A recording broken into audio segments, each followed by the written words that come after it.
Hello everyone, welcome to Maitra astrology. आज के episode में हम लोग डिस्कस करेंगे एरीज असेंडेंट में अगर फर्स्ट हाउस में सन प्लेस्ड हो तो कैसा रिजल्ट मिलेगा। सन एरीज में एग्जाल्टेड होता है, ये एक रॉयल प्लैनेट है। अब अगर ये फर्स्ट हाउस में प्लेस्ड होगा तो ये रॉयल नेचर देगा नेटिव को, उसके साथ डोमिनेंट बना सकता है नेटिव को, एनर्जी देगा अच्छी खासी काम करने के लिए और मेंटल और फिजिकल दोनों टाइप के। ये owner of the fifth house है जो कि लग्न में यानी केंद्र में जाके बैठा हुआ है, तो इसलिए ये जो है राजयोग कारक बनता है एरीज असेंडेंट के लिए। तो यहाँ पे सन अपनी जो कारकत्व है उसके हिसाब से अपने दशा अंतरदशा में फल देगा और राजयोग के भी फल देगा। जैसे कि पावर, पोजीशन, सन के जो भी कारकत्व होते हैं, फेम, वेल्थ, ये सारी चीज़ें नेटिव को ये अपने दशा और अंतर्दशा में प्रोवाइड कर सकता है। अब यहाँ पे फर्स्ट हाउस जो है वो 9th होता है फ्रॉम 5th हाउस, मतलब कि 5th हाउस लॉर्ड सन है वो अपने से 9th में जाके बैठा हुआ है। तो यहाँ पे नेटिव को गुड फॉर्चून मिलता है, लॉन्ग जर्नीज नेटिव के लिए फ्रूटफुल होता है। उसके साथ नेटिव की जो नेचर है वो रिलीजियस होता है और ये इनके जो बच्चे या चिल्ड्रन होते हैं वो उनके हायर एजुकेशन के लिए बहुत ही ज़्यादा लाभदायक होती है ये पोजीशन। अब अगर सन प्लेस्ड हो एरीज असेंडेंट के लग्न में और वो 20 डिग्री के आसपास के अंशों में बैठा हो तो ये नेटिव को एब्डोमिनल इश्यूज दे सकता है। इसका एक रीज़न ये हो सकता है कि भरणी नक्षत्र जो है इस रीजियन को रूल करता है।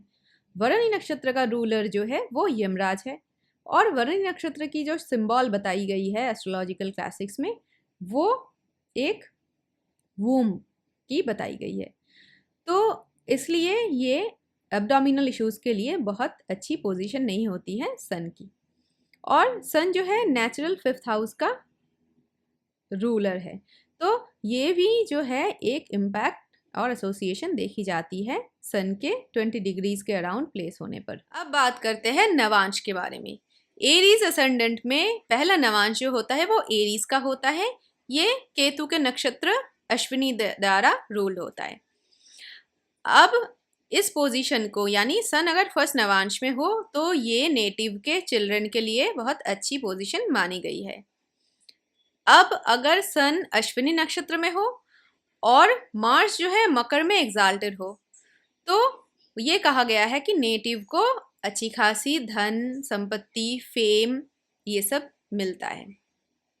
सेकेंड नवांश जो है वो टॉरस का है। टॉरस नवांश में अगर सन प्लेस्ड हो और केतु धनु में हो तो यही जो फल बताई गई है एरीज नवांश के लिए ये इसी का मल्टीप्लिकेशन हो जाती है। थर्ड नवांश जो है वो जेमिनाई है। सन अगर जेमिनाई में प्लेस्ड हो और केतु और जुपिटर का कॉम्बिनेशन बन रहा हो तो ये भी अच्छी खासी वेल्थ देती है, ज्वेलरी, गोल्ड, ये सारी चीज़ों की बढ़ोतरी होती है अगर थर्ड नवांश में सन गया हो और केतु जुपिटर का कॉम्बिनेशन चार्ट में और किसी जगह बन रहा हो। अब आते हैं फोर्थ नवांश एरीज असेंडेंट के लिए। जो फोर्थ नवांश है वो कैंसर का होता है। कैंसर में अगर सन प्लेस्ड हो तो ये नेटिव को रिलीजियस और डिवोशनल बनाता है। यहाँ तक जितने भी नवांश थे ये अश्विनी नक्षत्र में आ रहे थे। अभी नेक्स्ट जो फिफ्थ नवांश यानी लियो नवांश है, यहाँ से वर्णी नक्षत्र स्टार्ट होती है।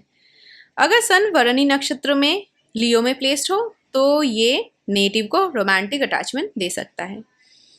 सिक्स नवांश जो है वर्गो का, इसमें अगर सन प्लेस्ड हो तो ये सीरियस प्रॉब्लम्स दे सकता है मैरिज में। जो सेवेंथ नवांश है लिब्रा का, यहाँ पे अगर सन प्लेस्ड हो तो ये अनहैप्पी मैरिड लाइफ को भी दर्शाता है। इसके बाद जो स्कॉर्पियो नवांश है जो 8th नवांश है, उसमें अगर सन प्लेस्ड हो तो ये कंट्रोवर्शियल रोमांटिक अफेयर्स दे सकता है नेटिव के लिए, जो कंफ्यूजन क्रिएट कर सकती है लाइफ में।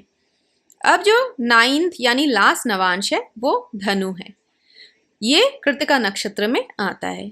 सन अगर धनु में प्लेस्ड हो, धनु नवांश में प्लेस्ड हो तो ये गेन ऑफ वेल्थ देगा, राइज इन हाई स्टेटस देगा और अगर सन और मार्स की फर्स्ट हाउस और 10th हाउस में कॉम्बिनेशन बन रही है या मार्स एक्साल्टेड है, तो ये सारी रिलेशनशिप जो है स्टेटस गेन और जो प्रोफेशनल लाइफ है उसमें गेन की पॉसिबिलिटी बताती है। तो यहाँ तक था आज जो सन के फर्स्ट हाउस यानी असेंडेंट में एरीज असेंडेंट के लिए प्लेसमेंट के रिजल्ट्स। तो आज का एपिसोड यहाँ तक था।